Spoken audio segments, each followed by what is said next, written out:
behind in the quarterback derby here in BC after off-season rotator cuff surgery. I'm not sure how far he is away, but so Lule to work, hands it off, and Robertson shed the tackle from Sholigan, and that's his best run of the night, up over to the 45-yard line, a 14-yard run. Well, when you have a defense that is continuing to give you different looks and show up in the line of scrimmage and then drop out, one of the ways to try and attack that is just forget about reading, forget about dropping back, just give it to your running back and have him just hit the hole. Jacques Chapdelaine looks like he's already starting to evolve in this game a little bit and change things up. Back in his hands again, and this time nothing doing. And there is Brent Hawkins, who's had a good night in his second start in the Canadian Football League. He's going to line up just in front of Baron Simpson right here, and you can see Simpson in the stack position in behind him, but watch how he just knifes down inside off the edge and is right past Demain Duckett and in the backfield. 20 games in the NFL for Jacksonville for Brent Hawkins, trying to fill a big hole. 2nd and 11. Lule runs out of time, and Mike McCullough is there with the sack. Mike McCullough takes Jamal Lee and tosses him aside on his way to the quarterback.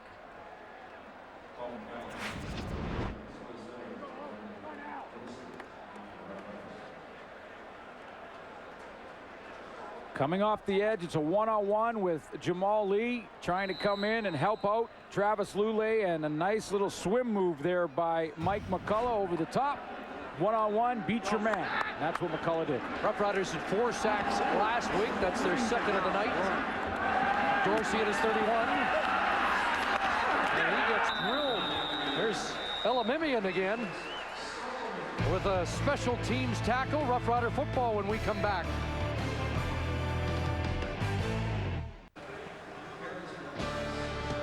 The 2010 British Open Championship live from St. Andrews begins Thursday. Coverage of all 4 rounds here on TSN and tsn.ca. Tee-off for the Open begins Thursday at 5 a.m. Eastern, 2 a.m. Pacific.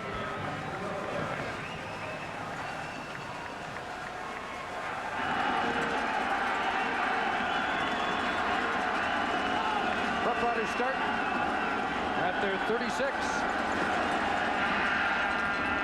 Fake to Cates. Brent Johnson there, and Durant throws that into almost row 1. Yeah, it looked like that Darian Durant wanted to go to the short side of the field there. Appreciate Rodriguez was one receiver. Weston Dressler was the other. There's Dressler there, and Appreciate Rodriguez right there. He kind of pulls up. Darian Durant takes a quick look, and Ryan Phillips is right there to jump along with Dante Marsh. And Darian Durant decides, rather than force something, to get the 2nd and 10.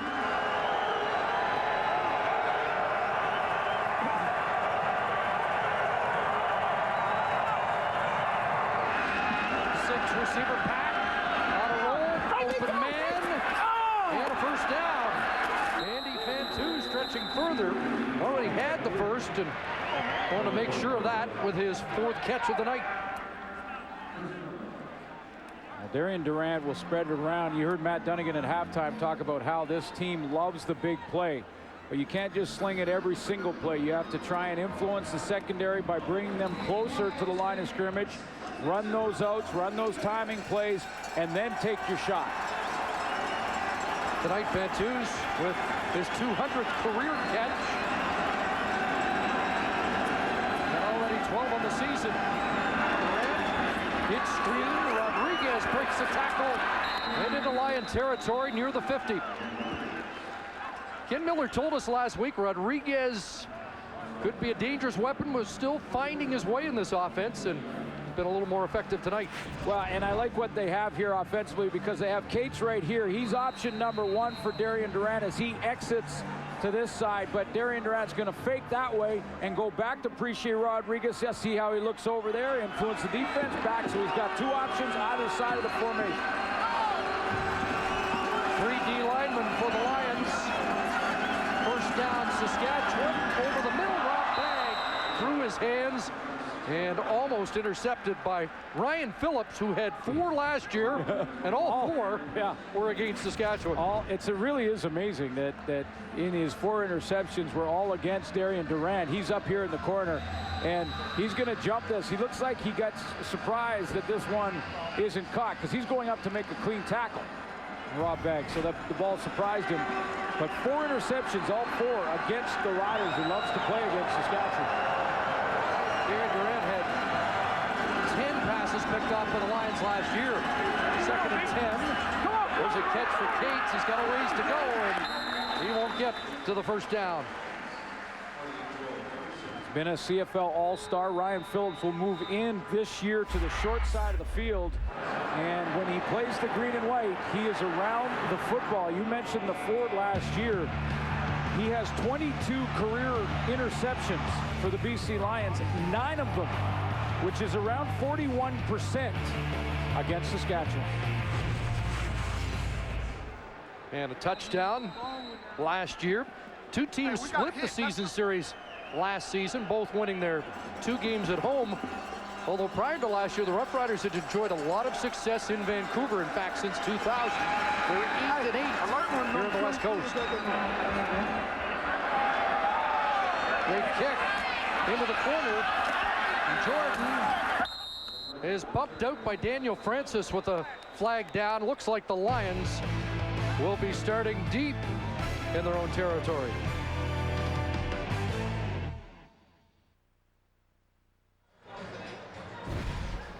Our sack tally is brought to you by Purolator, tackling hunger across Canada. Check. Couple for Saskatchewan tonight. Brent Hawkins with his first, and the Lions have 1.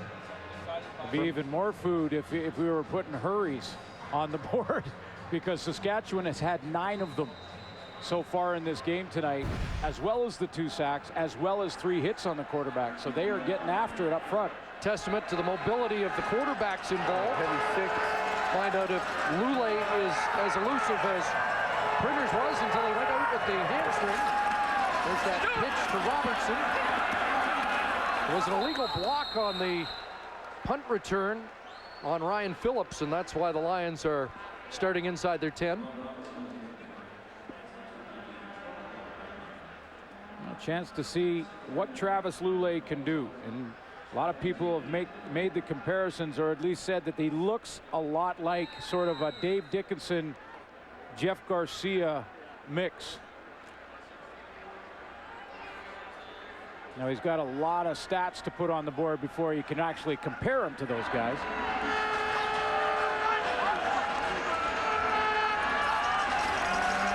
Second and 3, and that pass is brought down by G. Roy Simon, and that's a valuable first down. Field position-wise. It really is. You have to have those plays made. G. Roy Simon's going to line up real wide, and then he's going to use his motion before the snap to shuffle down inside and then find a soft spot. He knows his quarterbacks have been seeing a lot of pressure. Find that little hole, sit down in it. G. Roy had a slow start last year. First half of the year, 435 yards. He had 804 in the second half of the season. Robertson again. Tackle, big gain across the 30-yard line. And that's a first down for the Lions, back-to-back. Well, the only thing you could criticize about Jamal Robertson's game here tonight is the fact that he's not getting the ball enough. Because every time he does, he is really making things happen, whether it be to the outside. This one just off tackle. And it also allows a young offensive line to fire out of their stance and go and be aggressive against the disguising type of defense that the Saskatchewan Roughriders are running. Roughriders were second last, only ahead of the Lions in run defense last year. Alouettes didn't test them last week. Avon Coburn was not busy. Lule to the air now. And an open man. And there's Armstrong. Bumped out by Donovan Alexander. You know, the one thing about Derek Armstrong that I think that needs to be said is that, you know, he was sort of criticized when he ran into issues with Mike Kelly and the Winnipeg Blue Bombers and had his problems there. Derek Armstrong has never been a problem player. And he is motivated to prove that with the BC Lions here this year. 7-year vet, flags fly. 7-year vet who showed up first day of rookie camp to get his career restarted here in BC. All Canadian in 07, 02. Procedure. BC, number 67. It's a 5-yard penalty and remains first down. One of the reasons, Hameister-Reese. Sorry, Chris. One of the reasons last year that Wally Buono's team was 8-10 was because in clutch situations, teams could really double up Geroy Simon. They could get on him, take him away, and force the Lions to go somewhere else. And when they did that, they had issues. Paris Jackson had a good year. We haven't seen much of Paris tonight, but Derek Armstrong can be very important to this offense. 1st and 15. Short drop, Lule going through his reads, has to take off. Mike McCullough will bump it out at the Lion bench.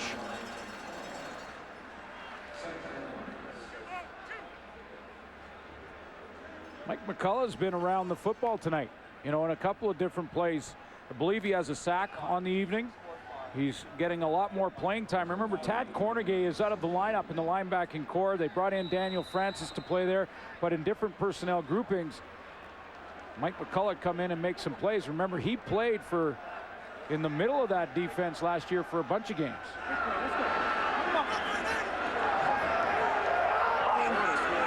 Second and a full 10.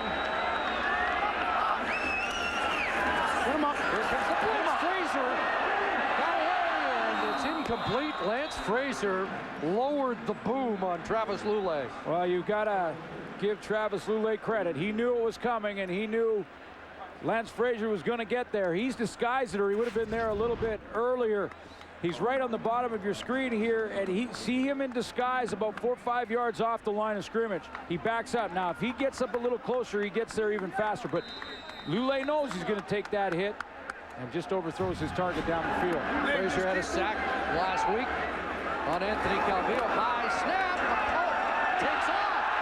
Paul McCallum in a foot race, and he's dropped. Fumbles it forward, and flags fly. Ted Crawford has it.